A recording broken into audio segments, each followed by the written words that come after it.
The village of Ogu sat between two lazy rivers, where the morning mist danced with palm fronds and children's laughter echoing through narrow paths.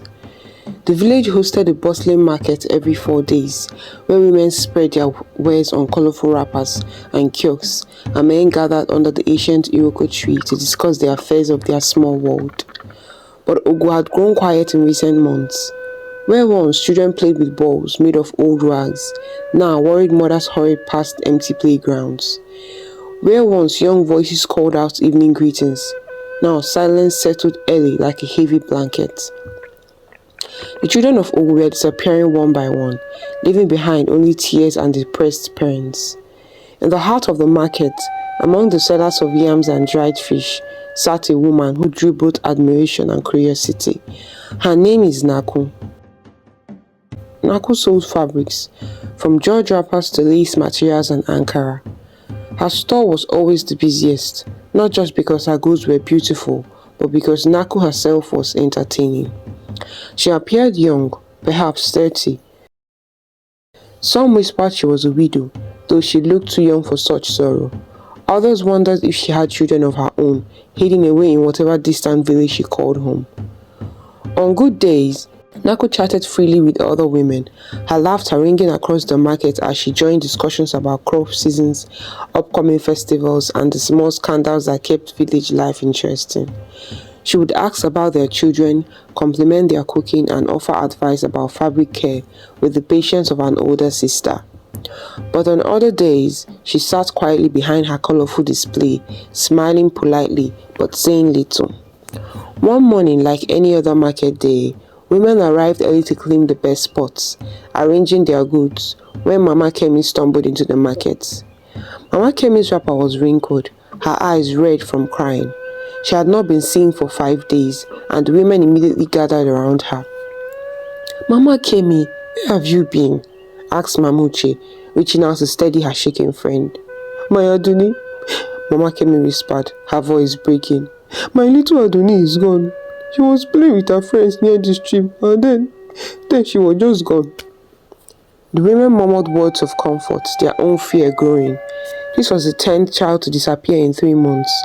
First, it was little Moyo, then the twins, Kota and Dota, and others. Naku rose from her stool and joined the circle of concerned women. She placed a gentle hand on Mama Kemi's shoulder. "Do not lose hope, sister. Children sometimes wander far when they play. Don't worry, she'll return home. She might even come home on her own." That evening, as the market emptied and traders packed their goods, Naku loaded her remaining fabrics into a large bag and began the walk home. But home was not what anyone imagined. While the village women assumed she lived in another village, Naku's home sat at the very edge of Ogu, hidden among overgrown bushes and forgotten paths near the old graveyard that everyone avoided. Her compound was larger than it appeared from outside, surrounded by high mud walls that blocked curious eyes. The main hut was well built and comfortable, with rooms that spoke of wealth and taste. But behind the main house, hidden by carefully planted trees and tall grass, stood a smaller structure that served the purpose no one would ever guess. This building had just one window. Each single door was heavy wood, held with metal. In these rooms lived the missing children of Ogu. Since a tragedy that hit Naku, she became a klepto that steals children. Though she regrets afterwards, but she's unable to restrain herself. They sat on mats spread across the floor. Some played with sticks and stones, while others stared sadly. The younger ones cried for their mothers, while the older ones whispered doubts when they thought no one was listening. Some had been there so long they barely remembered their real homes. Others, weakened by poor food and little sunlight, had grown sick and never recovered. As Naku approached the hidden building that evening, her bag of fabric slung over her shoulder, she could hear the soft murmur of young voices from within. She unlocked the heavy door and stepped inside, carrying a pot of food. The children looked up hopefully, their faces brightening at the sight of food. "Who are you? What are you doing in my shelter?" she asked sharply, staring at a 10-year-old girl she didn't immediately recognize. The girl looked confused. "Teacher, I've been here for many days. You brought me from the market." Naku's frown deepened. She studied the child's face, trying to remember when and how she had come to be here. Lately, this lapse in memory happened more often. Sometimes, she would find a child in her care and have no clear recollection of bringing them there. "Mama," called another voice from the far corner. "This boy is sleeping since yesterday and he will not wake up." "And that one too," added the small boy, pointing to a girl coiled up on the mat. Nako's heart sank. She knew what this meant. It had happened before. Children who couldn't adjust to the darkness, who grew weak from sadness and simply faded away in their sleep. As she served the meal to the surviving children, watching their grateful faces, a terrible realization began to form. The space was getting crowded. There are too many children now, and more kept disappearing from the village. Soon, people would start asking harder questions, organizing more thorough searches. She had done this before. When the shelter became too full, when the weeds grew too great, she would make room by burning some children. That night, Nako sat in her main house making plans. She would select the weakest ones, the ones who cried too much or asked too many questions. Tomorrow night, when the moon was dark, she would end their suffering and make space for the newer arrivals. The next evening, Nako prepared for her task with the same methodical care she brought to her fabric business. She removed anything that could be used to put out flames, the water pots, the damp clothes, even the sand that covered parts of the floor. The children watched her preparations ignorantly. And as darkness fell, Nako hit a small torch and entered the shelter one final time. Flames leaped up hungrily, spreading faster than she had anticipated. The children screamed and scrambled away from the growing fire, pressing themselves against the walls. Nako backed toward the door, ready to complete her usual routine. Exit quickly, lock the door from outside, and wait until the flames finished their work. But in her haste, she made a deadly mistake. The door, designed to lock only from the outside, was now sealed shut, with her trapped within. The fire grew larger, fed by the dry materials and spreading to the walls. Smoke began to fill the small space, making the children cough and cry, even louder. They ran toward her, not understanding that she had started the fire, begging her to save them. But Nako could not move.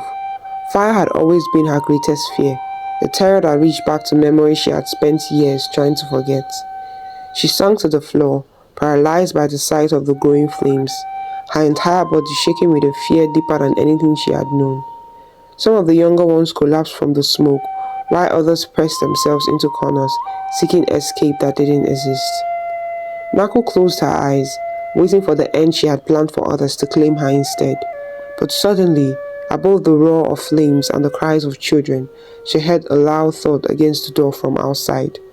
The children, hearing rescue approaching, found new strength to call out. The door splintered, then gave way completely as several men burst through the opening. Without hesitation, they began lifting the children and carrying them to safety, while others worked to stop the spreading flames. In the chaos of rescue, as smoke cleared, a young boy looked up at one of his rescuers and recognition dawned on both their faces. "Daddy!" the boy cried as they hugged. In the center of it all sat Nako, still weak and overwhelmed. The men stared at her suspiciously. This woman who had seemed so concerned about missing children, who had comforted grieving mothers and joined search parties, had been the architect of their suffering all along. As the truth sank in, they reached for her, ready to show her to the other villagers and deliver the justice that burned in their hearts. But Nako immediately jumped to her feet and ran. She fled into the darkness beyond her compound, crashing through bushes and stumbling over roots as the men pursued her, throwing stones and anything they could find. She knew these paths better than her pursuers, and gradually, the sounds of chase faded behind her. Word spread through Ogu like wildfire, faster than any news had ever traveled. The respected fabric seller was a child thief. The woman who had lived among them, smiled with them, shared their concerns, had been stealing their most precious possessions. Some of the men, driven by curiosity and anger, searched Nako's main house, while others tended to the rescued children. It was then that Ududu, a farmer who rarely came to the market, studied the abandoned home with a frown of recognition. "I know this woman," he said slowly. The others then gathered around him, eager for any information that might explain the horror they had uncovered. Odudu continued speaking, his voice growing stronger as memories returned. He said that he knew her from his mother's village, where she had been married to a wealthy merchant. According to him, their wedding had been the talk of 3 villages, with everyone praising the beautiful bride and the happy couple. He paused and looked around the house that spoke of wealth and careful taste. He explained that they had twin sons. The men listened in silence, trying to reconcile this image with the woman who had just fled into the night. Odudu continued that there was a celebration of the twins' birthday. He whispered that it had been such a great party with music, dancing, and food for everyone. He explained that the whole village had come and they had stayed late into the night, eating, laughing, and watching the children play. But the next morning, they woke up screaming. When they ran to see what had happened, the grand house where the party had taken place was on fire. Nako stepped out at dawn as her usual practice to pick some special flowers for her skin, only to return and meet their grand hut on fire. It was too late to save anybody or anything. She stood there shouting at the top of her voice. In that fire were her twin sons, her husband, her parents and sisters, and her husband's brothers. They were all burned to ashes. Slowly, the pieces of Nako's broken story began to make sense to the men. "The fire drove her mad," Odudu said finally. He added that she spent months with the village healer, barely eating and barely speaking. He explained that when she finally recovered a little, she left the village one morning without saying goodbye to anyone, as it reminded her of her loss. No one saw her again afterwards, until tonight. The men looked around the compound with new understanding. Here was someone so broken by grief that she had stolen other people's children to fill the emptiness left by her own. But understanding did not bring forgiveness. As dawn broke over Ogo, as the rescued children were reunited with their families and the story spread to neighboring villages, one question remained: where was Nako? Some said she had drowned herself in one of the rivers that border the village. Others believed she had fled to a distant city where no one would know her story. A few thought she might return someday.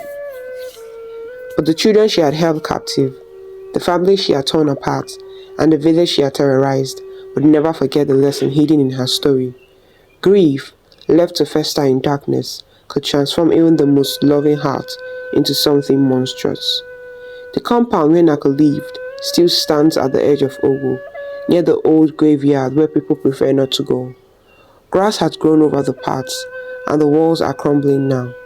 But the children of the village know better than to play there, and their parents sleep easier, knowing that the woman who once smiled at them in the marketplace, who once seemed so kind and mysterious, would never return to steal their precious gifts again.